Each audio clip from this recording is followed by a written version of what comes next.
Ladies and gentlemen, shalom.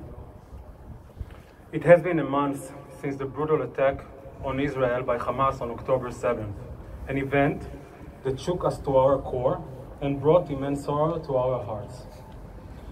This attack not only caused great physical harm, but also cast a dark shadow over our collective conscience.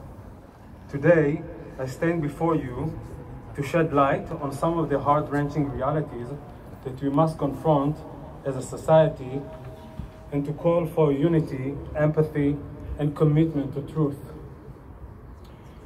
In the wake of the attack, more than 240 people, including babies, children, and entire families, were kidnapped into Gaza.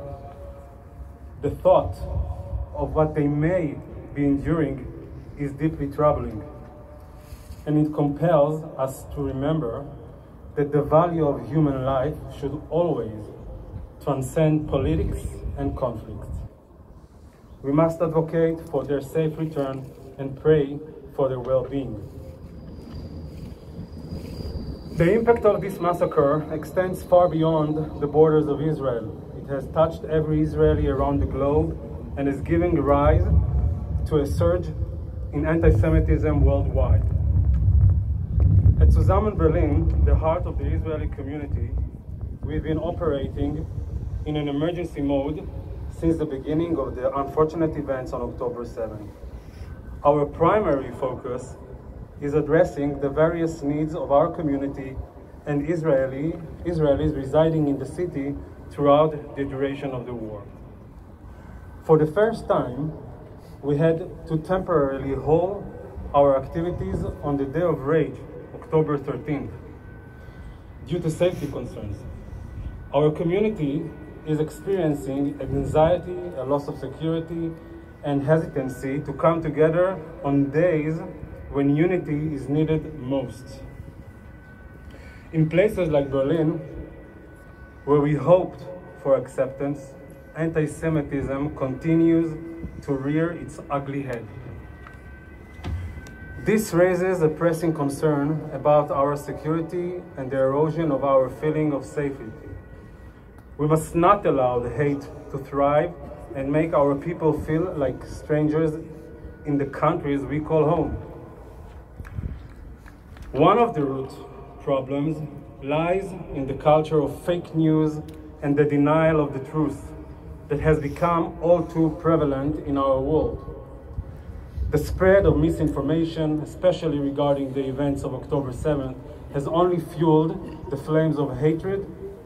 It is our moral obligation to counter this trend by advocating for truth, unbiased reporting, and responsible journalism.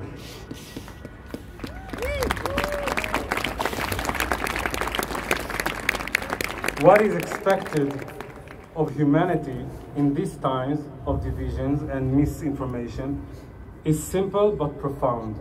We must stand for the values that unite us: empathy, understanding, and obviously truth. We must reject hatred that seeks to divide us and be a voice for reason, justice, and compassion.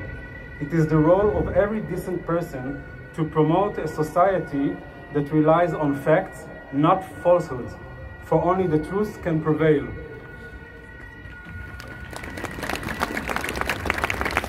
In conclusion, we should all remember that never again is not just a slogan and does not belong to one nation.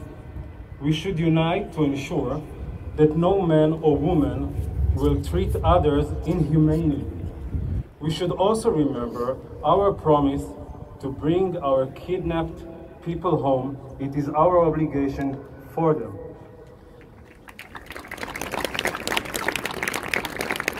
Let us not just strive for better days for Israelis and locals alike. Let's create this reality and eradicate fundamental hatred together. Infuse respect, truth, inclusion, and compassion. Together, we can build a healthier, more harmonious society, one that stands firmly on the foundation of truth and the principles of human dignity.